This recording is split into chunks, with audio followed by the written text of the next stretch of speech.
The courtroom felt colder than I expected.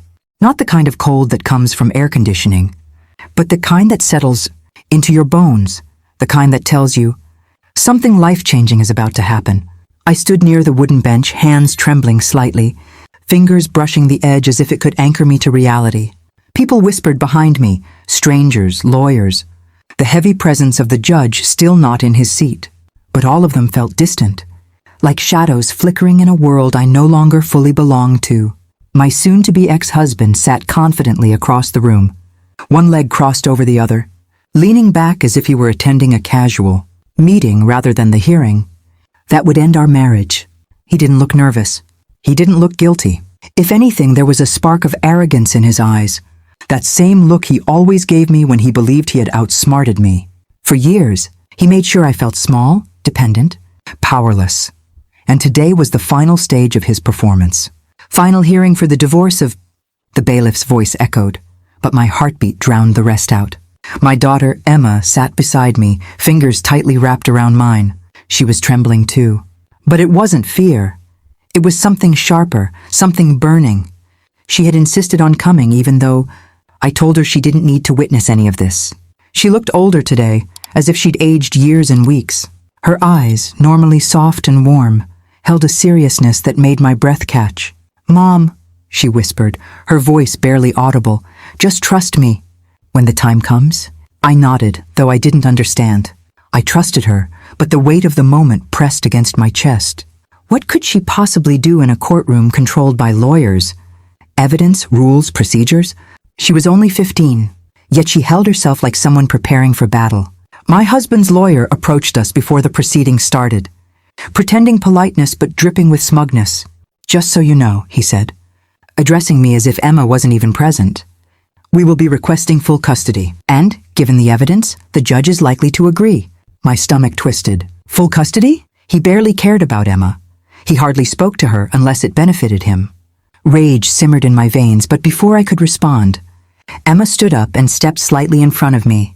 "You won't get custody of me," she said sharply, staring him dead in the eyes. "Not after what everyone's about to see." The lawyer faltered, just for a second, then forced a smile and walked away. But the uneasiness in his step didn't go unnoticed. I turned to Emma, confused. "What did you mean? What is everyone going to see?" She didn't answer right away. Instead, she looked across the room at her father, the man who had once been her hero, who used to tuck her in at night, who used to promise he'd protect us. Her expression hardened. "Mom, there are things you don't know. Things he did when he thought no one was watching." My breath hitched. A cold wave washed over me. Part of me wanted to ask, but another part, a terrified part, didn't want to hear the answer. The judge finally entered the room. Everyone rose and sat, and the hearing began. My husband's lawyer immediately launched into his speech, painting me as unstable, irresponsible, financially dependent, incapable of providing a secure environment. My husband nodded along like a polished actor, and then the judge turned to me. "Do you wish to respond?" I opened my mouth, but Emma suddenly stood up. "Your Honor," she said, her voice steady yet filled with emotion.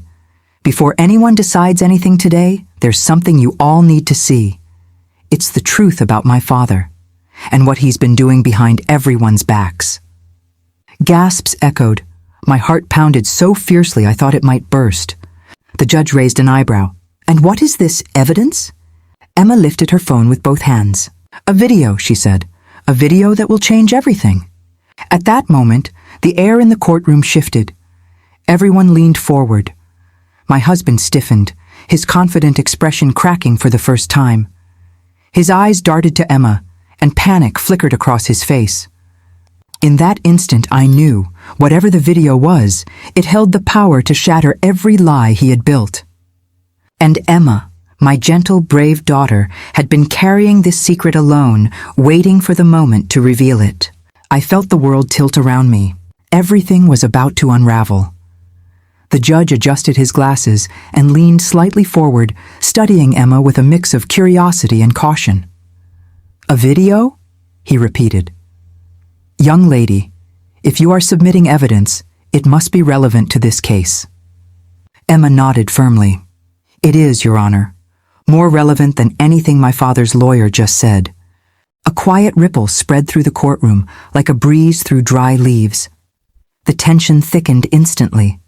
Even people who had come for entirely different cases leaned in, sensing that something extraordinary was about to unfold.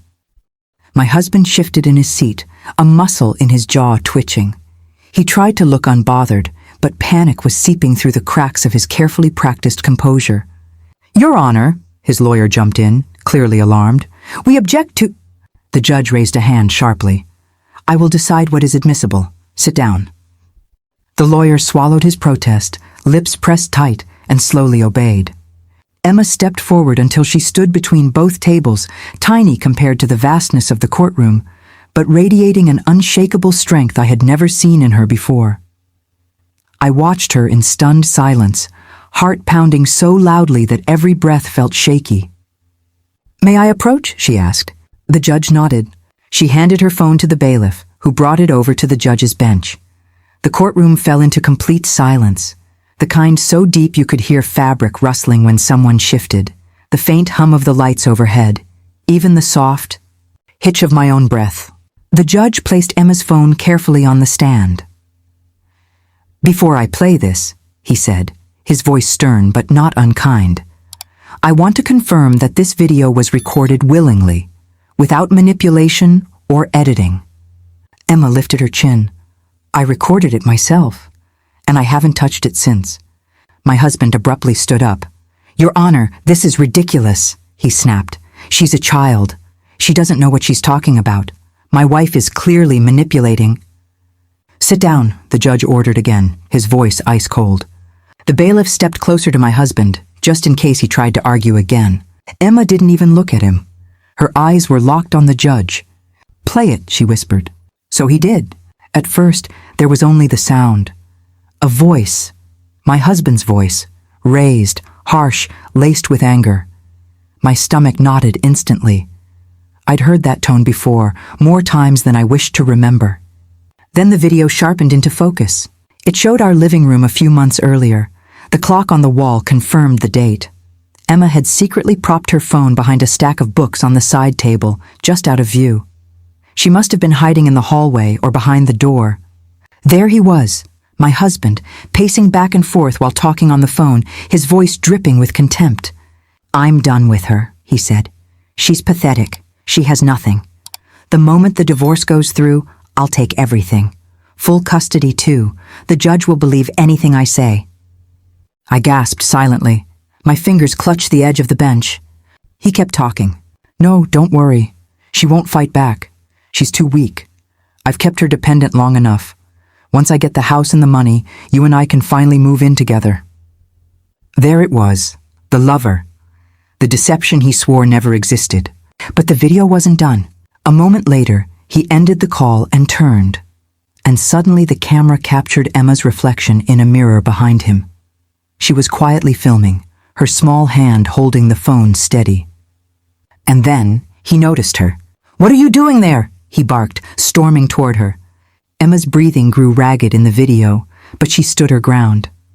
I heard you, she said, voice trembling yet determined. You're lying about Mom. You're hurting her. My husband grabbed the phone. The video shook violently, but Emma's voice came through one last time. I'm keeping this. I'm not letting you destroy her. The footage ended.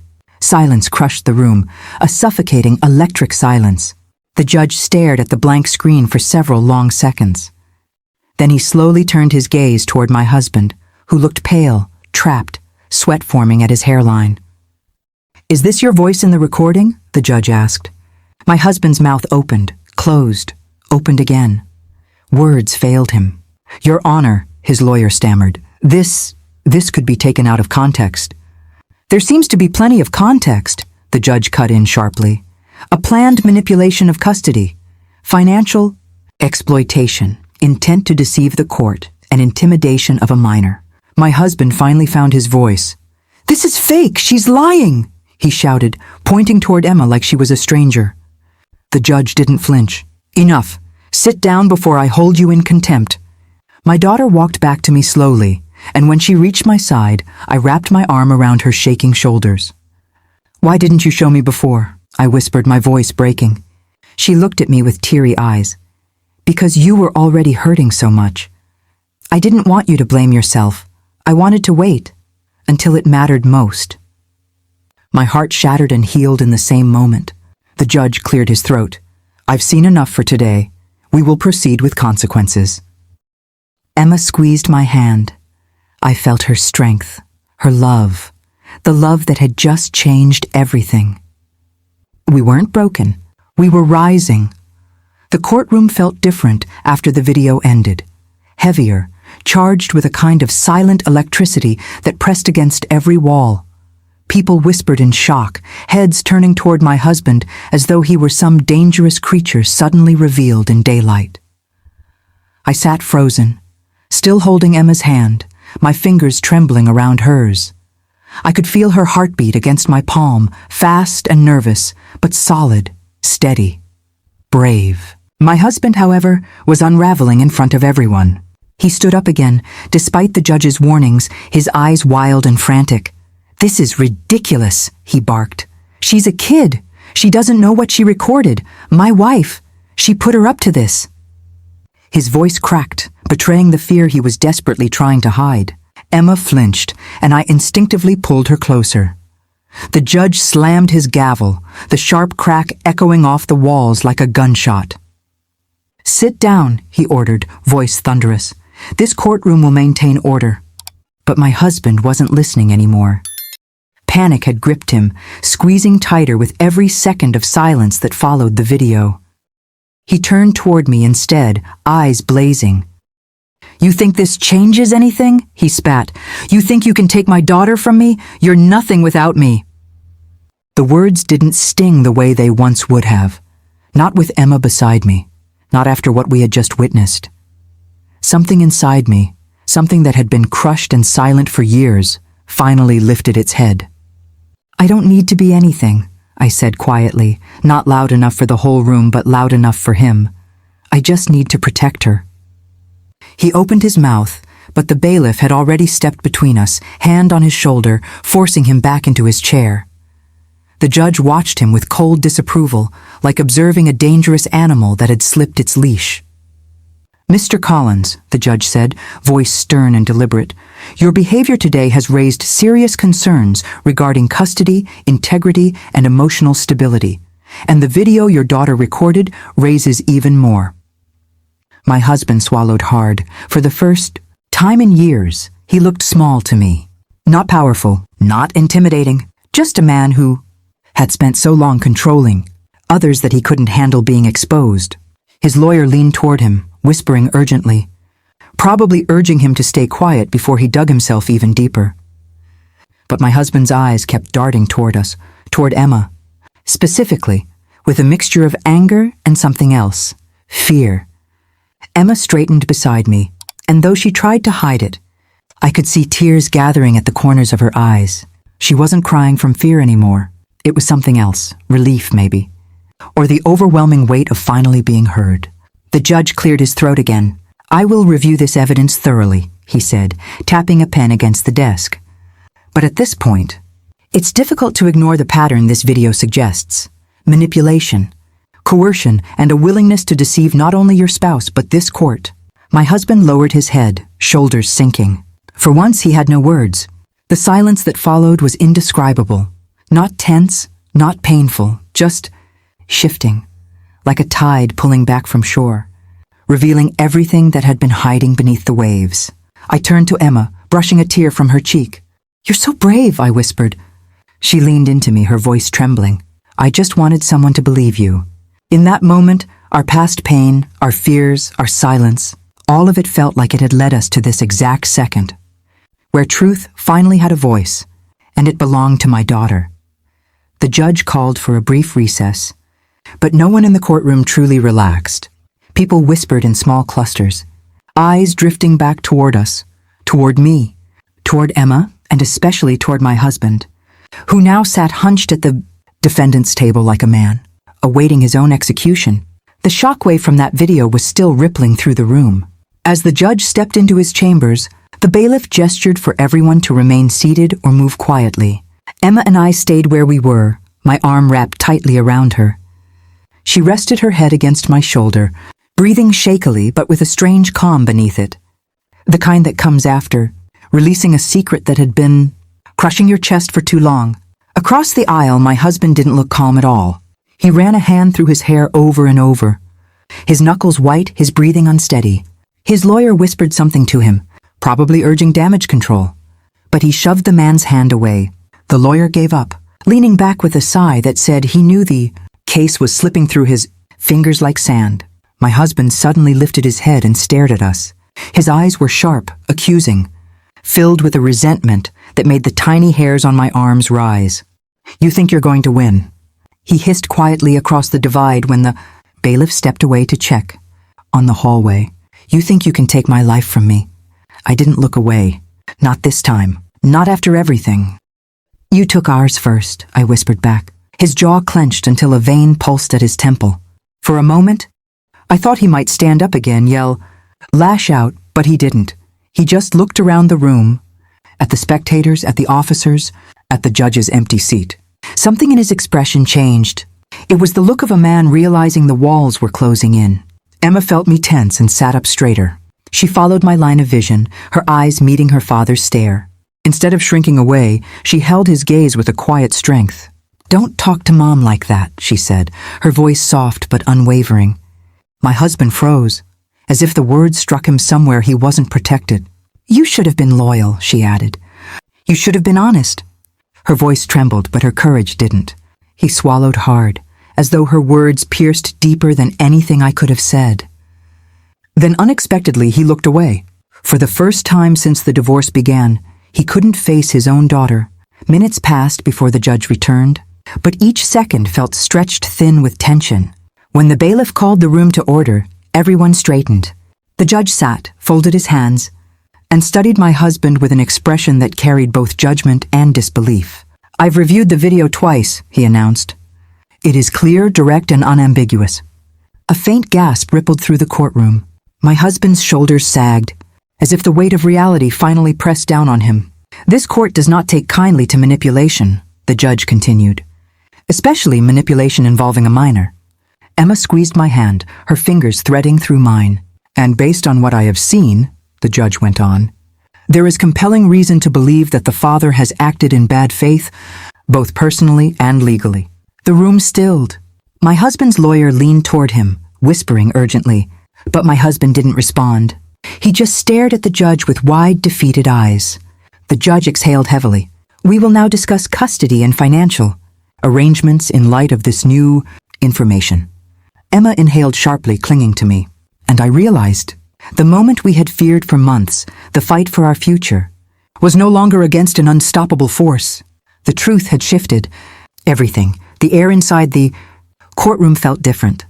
Now lighter for me and Emma, but suffocating for my husband, who sat motionless, his face pale as the reality of everything closing in pressed on him from all sides. The judge shuffled some papers, but the room was so quiet you could hear every shift, every breath, every heartbeat. Emma leaned closer to me, her fingers wrapped around mine, and I could feel her trembling, not from fear anymore, but from the weight of realization that everything she'd been holding inside was finally out in the open. "Given the evidence presented," the judge began, his voice steady, "this court cannot, in good conscience, award custody to the father." A soft gasp rippled through the spectators. My husband jerked back as though someone had slapped him. His lawyer closed his eyes, defeated. The judge continued, "The mother has demonstrated emotional stability, cooperation, and a consistent presence in her child's life. The video clearly shows intentional deception and emotional harm on the father's part." Emma clasped my hand tighter. Her breath hitched, and I felt a tear slip onto my skin. I placed my other hand gently over hers, steadying her. "As of this moment," the judge declared, "primary custody is awarded to the mother. The father will have supervised visitation pending further psychological evaluation and review." My husband shot to his feet. "You can't do this. She turned my daughter against me. That video, it's taken out of context." The judge raised one eyebrow. Would you like me to play it a third time? That shut him up. He sank into his chair, defeated, his hands trembling against his knees. For the first time, he looked genuinely small, like the illusion of control he'd worn for years had finally been ripped away, leaving only the truth behind. The judge wasn't done. As for the division of assets, he looked directly at my husband. Your attempt to manipulate the outcome will be taken into account.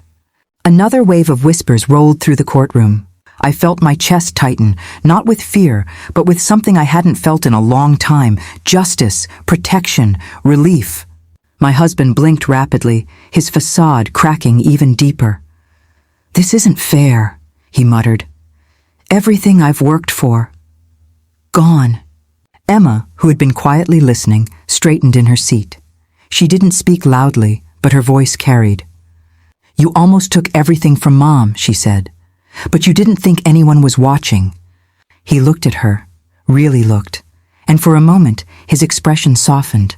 Regret flickered there, faint and short-lived. But then it faded, replaced by a bitterness he didn't bother hiding anymore. The judge tapped his gavel softly. This hearing is adjourned. Just like that, the storm that had been brewing for months finally broke. People began filing out, murmuring, shaking their heads, casting glances our way. Some smiled at Emma, some at me, tiny gestures of support, pieces of humanity in the midst of chaos. When the courtroom had mostly emptied, Emma turned to me and threw her arms around my waist, burying her face against me. I wrapped her tightly in my arms, my own tears finally slipping free. You saved us, I whispered into her hair. She shook her head. No, Mom, I just told the truth. I pulled back to look at her, her eyes red but steady, her chin lifted, brave in a way most adults never learn to be. You were stronger than both of us, I said, stronger than I ever knew. Outside the courtroom doors, the afternoon sun waited, warm, bright, a sharp contrast to the cold years we'd survived.